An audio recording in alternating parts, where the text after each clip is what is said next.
Hello again. So, it's been a couple weeks, but I finally managed to make sure everything's working. You see, I was having issues with the database a- and such, but I managed to get it all fixed. So, this is update 2.3.0, worked, which mostly was both some designing changes to the database as well as updates to the security API, which this video is on the security API mainly. So the security API I added sometime in a previous 2.2 version, but I never got around to making a video on it because there wasn't much to it and it was already on the GitHub wiki. But I did a lot more to it, so this entire and this entire video is going to be mainly about that. But first, MineOS database changes. So the major change is you can there's more configuration in terms of if you go to here and you go to dbsettings.txt, you can see there's auto update, there's the crypt key, and there's style. So what this is auto update means because of the way that security API works, I want to pull the user list from here so that if you restart this, it will get the newly updated stuff on here because the security API is able to modify user variables if they are string, which this entire update was mainly to give a use for the hidden string. And what was that? Oh yeah. So it pulls the stuff from here, and the reason I did no auto update is because I didn't want it pulling it from here and then sorry if I cough a little. I was sick a little while ago. And then it resubmits it. What this does is that it no longer just constantly pings updates anytime you change any variables. It only does it when you press the button down here. If you were to change this to true, it would remove this button and it would act how it normally is. But by default, it's now gonna not auto update. Another thing is I extended this area up here further so that now it actually tells you the name of the database as well as its version. So now you can tell which version you're on. And then the last thing is styles. So currently there's no styles, but let's say you don't want it to be you can create your own styles if you want. If you were to duplicate this, you could create your own styles, but I'm probably going to make more styles as we go along.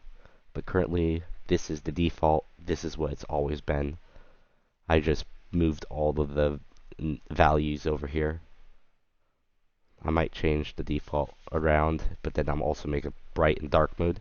I also added another bar down here to make it look a little nicer. And now, I think that's it. So, onto the security API. So the security API, if you go onto the GitHub, go to the wiki page, and go to security API, it'll show you all of what the security API is, how to set up the regular program, basics example, the hidden string program, and then the example of that. So this is going to be all of that. So the security API has major functions you need to remember.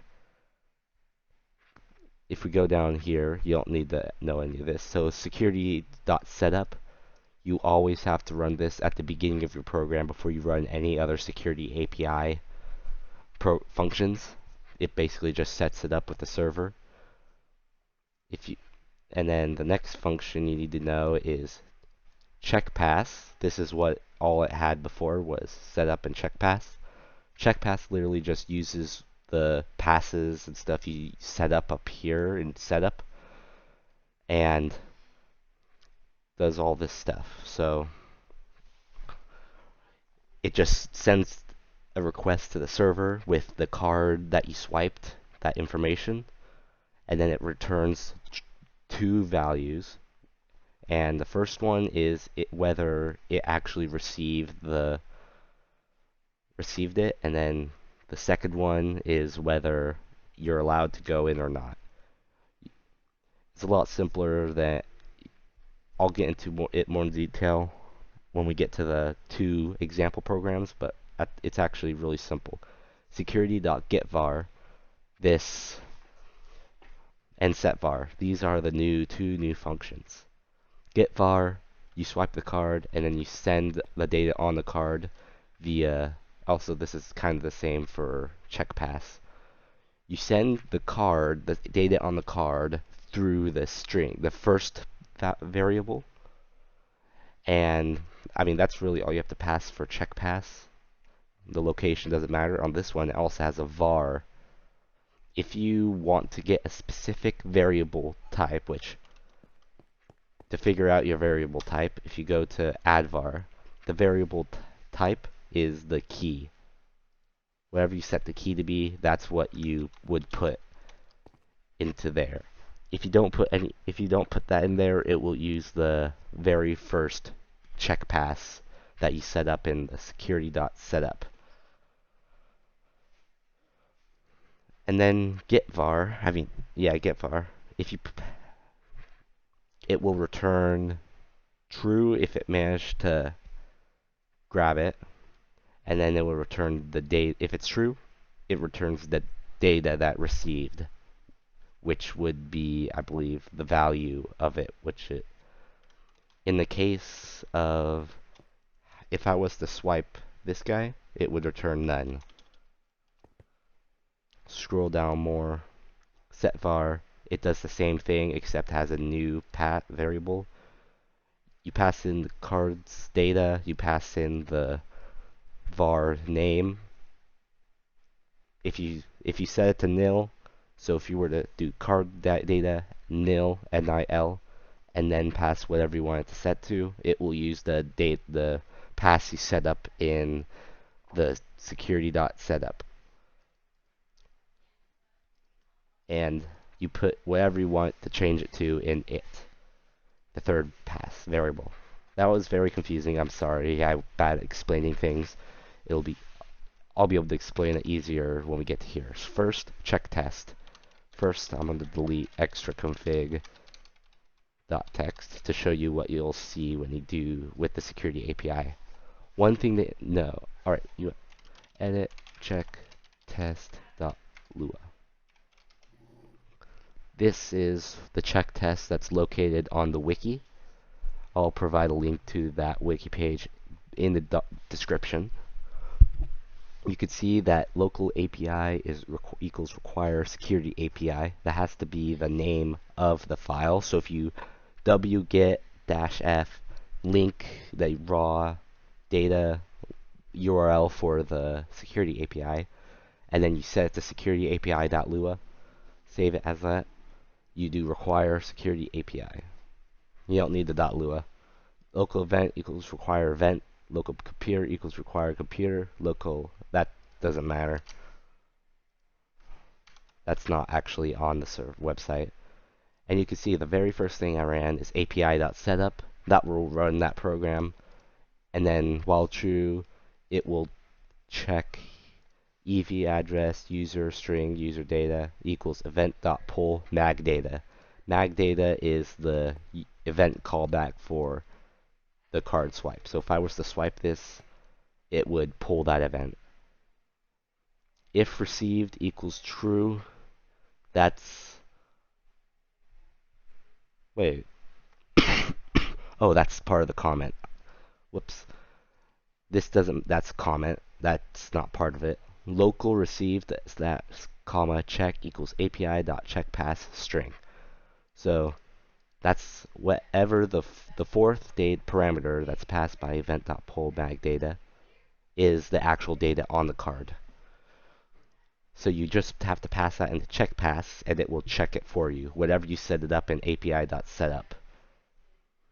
If received, which means that the server received it, then it will run this. I'll get back to that. If it didn't receive it and it times out, it'll pass through check. It'll pass the error message.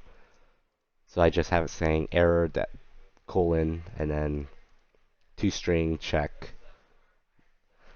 That doesn't actually have to be toString, but it doesn't matter. This does though because it's a Boolean. If you want to concatenate it with another string. So user has access. It tells you if they have access. It'll beep it once, and then if they have access, then it'll beep it twice. Alright, so if I do check pass, I typed it wrong. Nope, it's check test. So this is what you'll see on the first time you ever use it. Would you like to use default crypt key? Yes. So that's all that. First time pass setup. Simple pass setup or new advanced one. It's the same pass setup you would use. Press 1, staff, and it's empty. Well, if you swipe, I'm going to swipe this card. It has access. Well, actually these are both the same. We're going to go to this one. Right. Man. This one doesn't have access. Except it does. Whoops. Oh yeah. Update server. Now they don't have access. So that's that. The security API, it's a custom program using the server.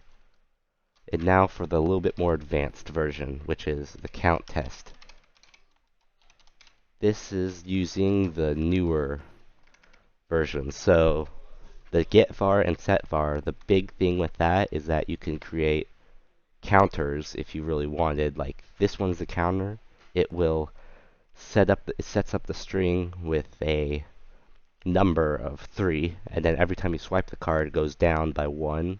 Every time, once you get to 0, it resets it to 3. Of course, you could set it to where if it's 0, they can't go through. The computer disappeared. The screen disappeared. What was that? You could create really whatever you want with this.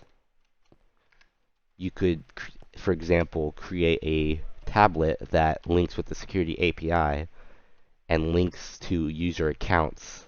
So, and if that account has if the account that swiped it has the same URL as that, the possibilities are endless. But this is a counter, so it has the API, the event, and then var string. This ST is actually the key for POASS, POAS. So that means it's going to be linking to that pass. If I really wanted to, if I was to edit, I could edit this code. I'll probably do it afterward. I'll show you afterward. But right now we're going to be using the more advanced method, which means instead of using whatever is done in this pass setup, API.setup, we're going to be using our own var string, which means you have to remember that key and input it into the code. It's not automatically set up for you. So first time API.setup, always do that at the beginning. It'll print waiting for the swipe, and then it'll get the back data. If you swipe it, it runs local receive that comma check equals API.getVar string var string. If received is true, then it will set the number to 0. If check does not equal none, because the default for strings when you first set them up or add users is none. If it does not equal none, that means it's got to be a number, or then num equals toNumber check. So it'll convert the string 3 to the integer 3 or 2 or 1, whatever number it is. If it's greater than equal to or 1, then it will decrease it by 1 and tell you how many there's left. And then it'll set num to string number, because it has to be a string. Remember that. It has to be a string. You can't use any other var type. Otherwise, it'll tell you ran out and reset to 3 and reset that to 3. Num is equal to, otherwise, if check is equal to none, which means they have never swiped that, it will set to string 3 and tell you it wasn't set up. And then it'll set the var and everything. So that's all we need for that. And now we can do count test. Waiting for the swipe. You can see how low it's set to none right now. If I close that off, swipe, user string is not set up, setting to 3. And then I go back here, run it. It's set to 3 now. Sweet. And I can just keep swiping it. It goes down, resets to 3. Now it's set to 1. New card. It's set to 3. Great. Start back up the database. This is set to 1. This is set to 3. Sweet. You know what? Let's give this guy 10 for the heck of it. Now, this is where hidden strings are helpful, because you don't want someone editing this in the database. You want it to be hard-coded, always just done by a separate program. You can set it to a hidden string now, and they can't edit that in the database. So now it's set to 10. Update server. This one's working like normal. This guy, 9, 8, 7, 6, 5, 4, 3, 2, 1, 0, back to 3. And that's pretty much it for that. Now let's test it with running on that, except it's broken. Oh, whoopsie daisy. It appears to not want to work.